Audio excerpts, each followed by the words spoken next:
Hello, welcome in. My name is Angel. For personal readings, you can check the description below. Welcome to my channel.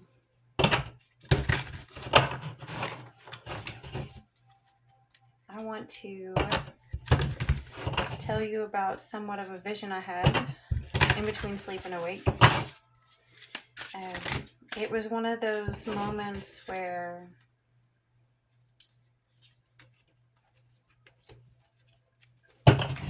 you're not awake enough to control what you're thinking. You're just watching something happen, but you don't feel like you're in deep sleep, and you can't believe what you see. It was someone that had no problem putting me in very dangerous situations and letting me get harmed in every kind of way you can imagine. And this person was out in the wilderness and they fell off a cliff, a rocky cliff. Like, there's not much vegetation. Just, that jumped out and went right back in. That's so wild. Somehow they tumbled down these rocks and in the process cracked their skull, broke their spine, paralyzed them. But that wasn't the end. Then they fell into a dead, dry tree along this cliff, this mountain. And they're hanging in this tree sort of like, I don't know, almost like say if this was their back and this is their head, they're like hanging in it, like where something has caught their back and they're just helpless. And then crows started eating their eyes out while they were still alive. But there was nothing that they could do because they were paralyzed. Very, very disturbing image. Very disturbing imagery. And, when I saw that, it made me realize, like, how many times people do things to try to get ahead, but they never consider the cost. They never consider that if they have no mercy on the weak, what happens when they need mercy? Like, did they forget that the creator of all life, that the universe itself, that, everything vibrates energy, that it doesn't know what they've done, that it will forget mercy on them the way they did to others, and that worse things can happen? Things so horrifying, we don't want to imagine it.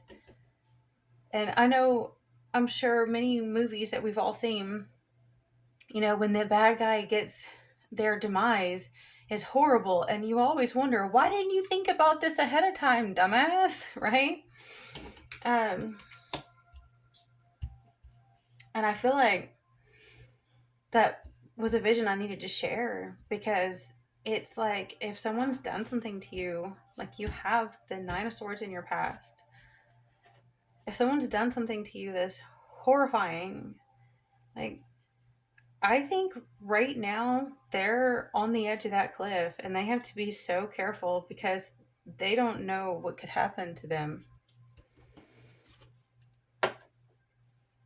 We have the 6. There's so many swords here. So many. And a lot of wands too. 6 of Swords. So you are moving on from a situation. And it's strange because if you have the 5 of Cups crossing you, but you have the 6 of Swords, it's almost like you're having to learn what baggage to let go of and what to take with you. Because, you can't fit all of these cups, if they're full of anything, in that little boat. You've already got all those swords in there. And so you might have memories here, maybe some good, maybe some bad. But you don't even have the space in your heart and your mind and your conscious self, your subconscious even, your inner child even doesn't have space for everything that you've endured to where you're going. And wherever you're coming from broke your heart.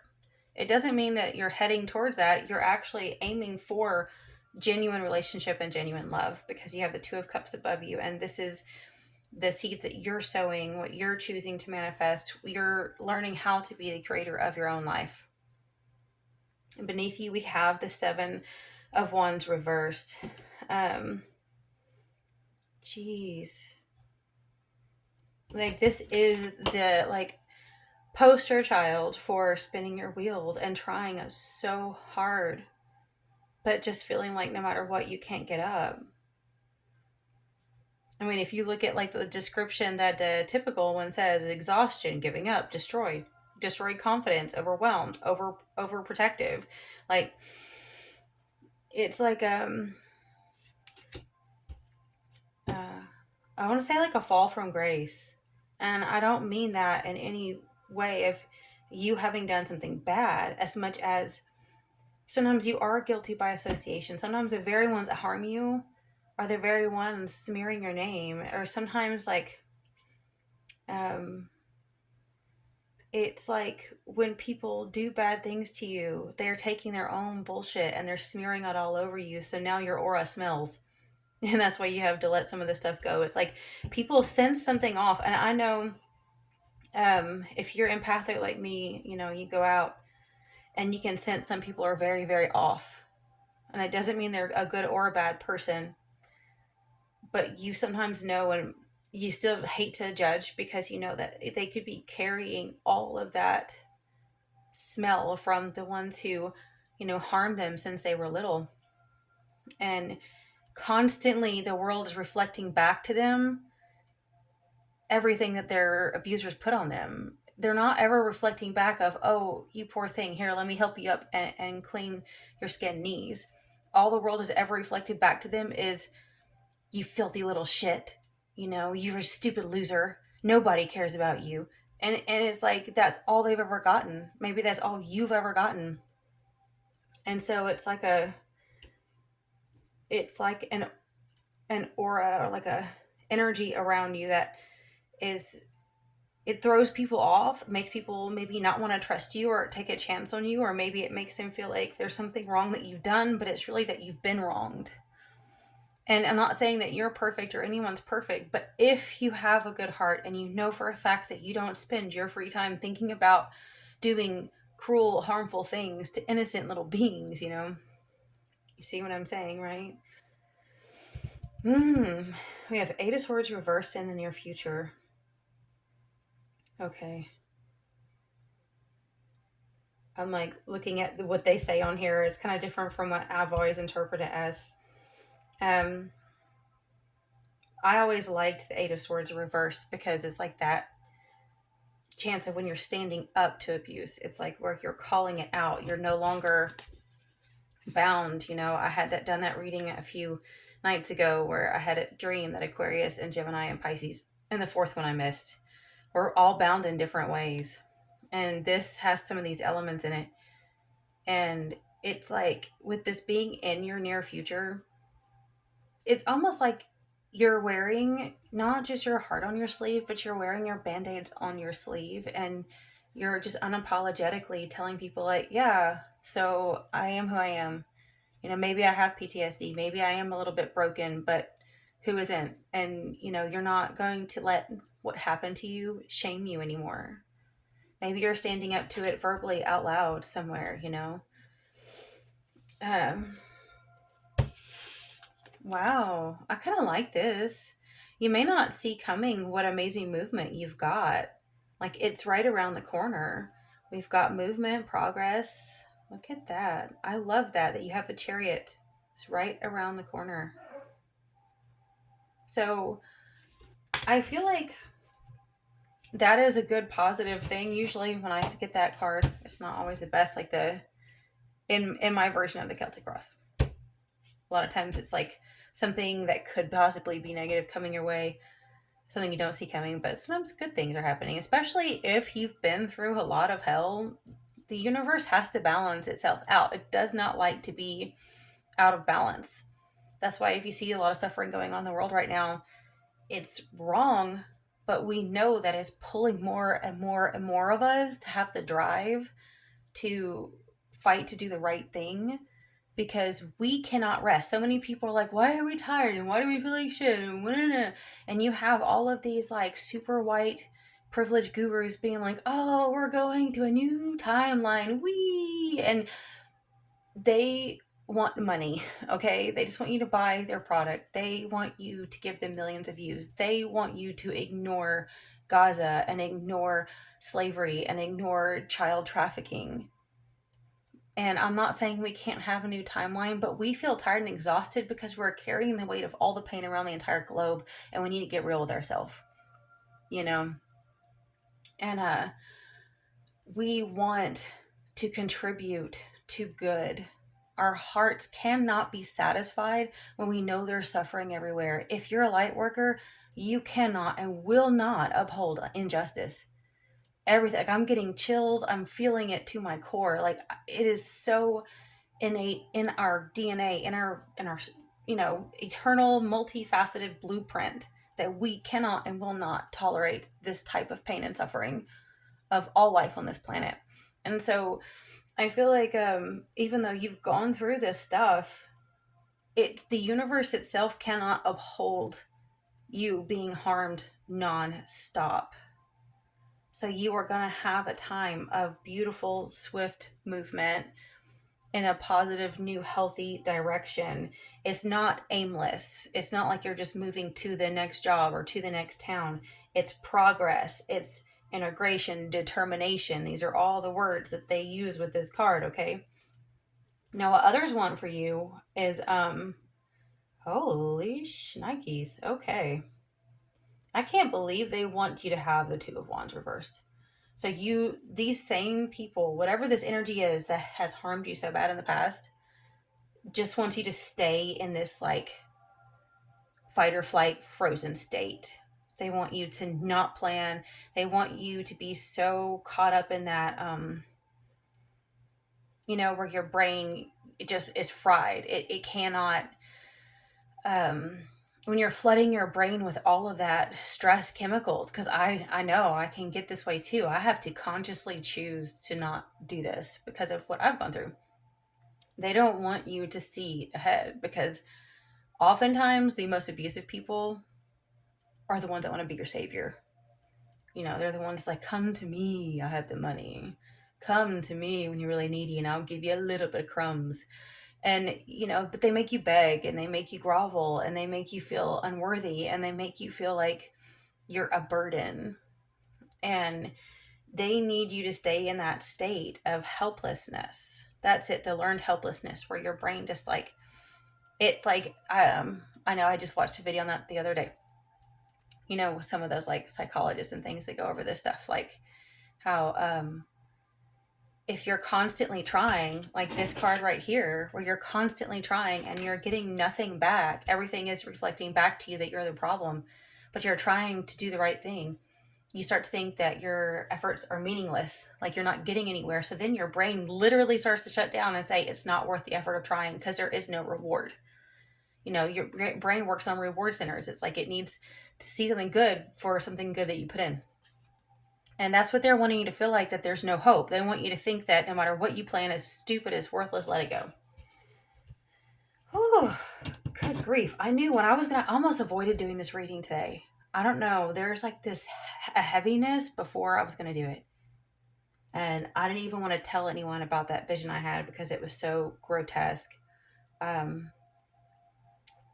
And I kind of been putting off doing this reading because, I wasn't feeling really strong today. I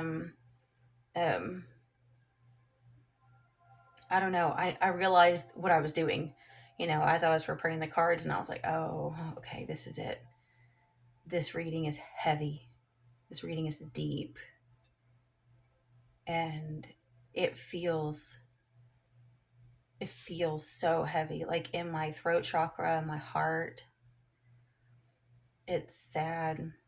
Now we have the Four of Swords and the hopes and fears. So if you have the Four of Swords in your hope and fears, and you have the Six of Swords right now, crossing this Five of Cups, I think that it's time to stop stop waiting to live, because you either hope that you have more time to rest and recuperate and detox your mind of all this stress and fight or flight, but part of you also fears it because it can't stay there. You can't stay in a season of rest forever. And I feel like it makes sense because you may not think you have what it takes to take that next leap of faith, but you don't have the energy or the grace for that until you get to that. So even if you think that you're too exhausted to take one more step, it's just like, say, a man in the desert who thinks they cannot walk anymore and they're just going to give up and die. But if they would just walk 10 more yards, there's fresh water and they just didn't know it was right there. And then they can drink and be rejuvenated and they can get back up and keep going. Now we have the King of Wands in the outcome, which I really do. This could be you for sure, but I feel like because you're in such a season of recovery, I feel like you have, look, it even says here natural leader, entrepreneur. In career focus, I'm really wondering if you're going to meet someone where you work or someone who wants to hire you. But as soon as I saw that card come out, I got the impression, because I was telling you about that vision I had, that there's someone who does not F around. Somebody that when they meet you, when they actually find out what happened to you, they are going to not waste any time making sure that justice is served. And I know in a recent reading I got, someone had gotten like the Lion Emperor card out of the Good Tarot. Is that energy like a masculine energy that is full of fire, that is full of like even like Leo energy, the lion, and I think of Sagittarius too, even because of like of course Aries even, but I feel like it's like whoever this is, they're in it for the long game. It's not the fire energy that just rushes and does something stupid. This person is strategic. This person is not going to tolerate what you've gone through or anyone else harming you ever again. When I split the deck, we have both the Lovers and we have the Ten of Swords. I feel like this person is saying that like all of the things that have been done to you, that's it.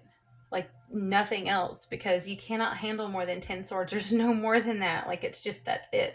Like that's as far as it goes. Like you have crossed the threshold of tolerating abuse, of tolerating indifference, of tolerating neglect, of tolerating invalidation, of tolerating being used and not paid your fair share, all of the above, right?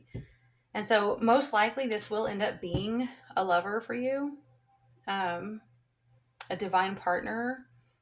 It can be a soulmate. I'm really, I'll put tags like twin flame and things, but I just don't, the root core of the interpretation of twin flames I'm not crazy about, because I really feel like we all, like, read the Gita, we all really do go back to source, and our connection to source is more important than any other person in our life. We cannot be valuable enough to have a flame, to have a soulmate, if we haven't learned who we are in source first. And a lot of what people call twin flames out there, it is just extremely, extremely toxic karmics. I don't know how they're like, oh, the twin flames trigger you and they do this and they do that. And I'm like, that's what karmics do. Sorry. I ain't buying it. A twin flame is not going to make you worse off. It's not going to make your life worse. We're just so conditioned to accept toxic love, to accept one-sided love.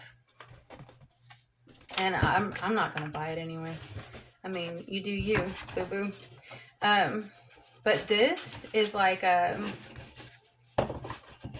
it definitely has a feel of someone who, I feel, here's the thing, is you look like, I'm going to get tongue-tied here. You look like you're aiming for a meaningful connection. Okay, that's the Two of Cups. that's not nearly as intense as the Lovers and the King of Wands, right? Um, and I'm thinking, like, I don't know if you're going to be ready for the intensity that this person has. And to be honest, I'm not sure they're even going to reveal that to you in a sense that is like um, too stressful for you. Because if they care about you that much, I had a dream several months ago, and in the dream, it showed me what real love looked like. And it's really hard to describe it because it's been a while, because it was all about energy.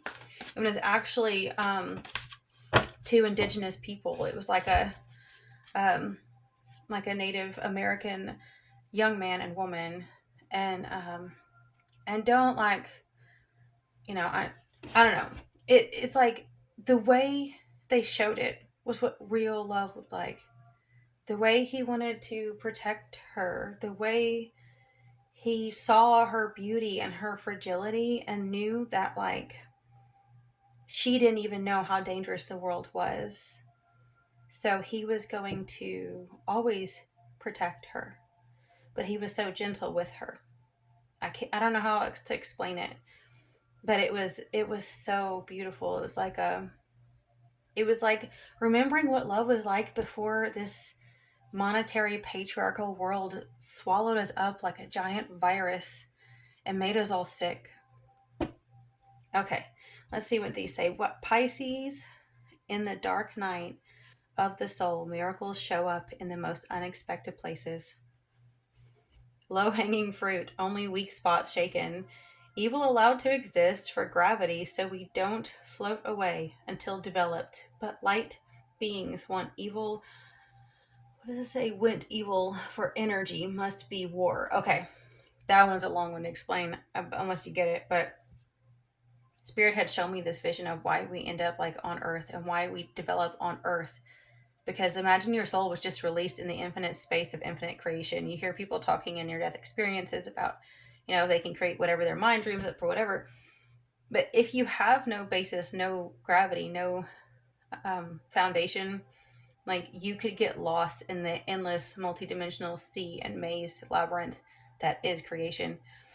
And so we do come here to develop, but the problem is there's a lot of light beings that were assigned to take care of us, but instead they created a void because they decided they wanted to keep their positions. They didn't want us to evolve, so they want us to keep recycling, and they feed off of us. They feed off of our pain and our suffering. And a lot of these light beings, these false light beings, don't even know that they've fallen yet.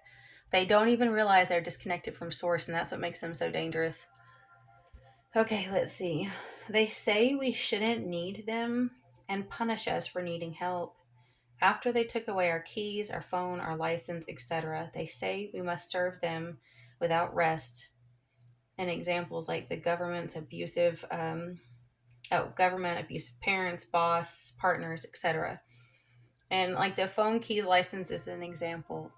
When someone takes away all of your assets and then says, serve me, but then they get mad when you need them, like, say, being a stay-at-home mom or wife, it's like I know what it feels like to feel guilty for needing to buy tampons, like where you literally are afraid to ask for anything. And they punish you for needing them, but they're the ones who, it's not like you don't have to be born codependent. People can groom that into you, through endless abuse. And we have seek through the veil, through the thickness, through the gaps. I think about that phrase that was on the end of that Stigmata movie, that old, like, early 2000s, late 90s sometime. Where it was like, what is it? Split the wood or turn over the stone, and that's where you'll find me. Like, the true word, the true creation, the true spirit, where our ancestors dwell and take care of us. It's like it's in between the codes, it's through the veil, it's through all of these. There's so many gaps, and there's this thick fog that blinds us. And so you can see through this, and you can. But you have to keep your spiritual eyes opened. And then we have prophetic dreams, keep journal by bed. That is so weird, because I, honestly, God, did not want to tell you all my vision, and I did not want to tell you all my dream. Sometimes the things that I see are personal, and I just feel weird saying it. That's so strange. Okay. I think I made this long enough, but I hope that you guys were able to take some of this and you can use it to get through the next few days, the next few weeks, because I have a feeling that a month from now, 3 months tops, your life is going to look very, very different. And if so, come back and let me know. Talk to you next time.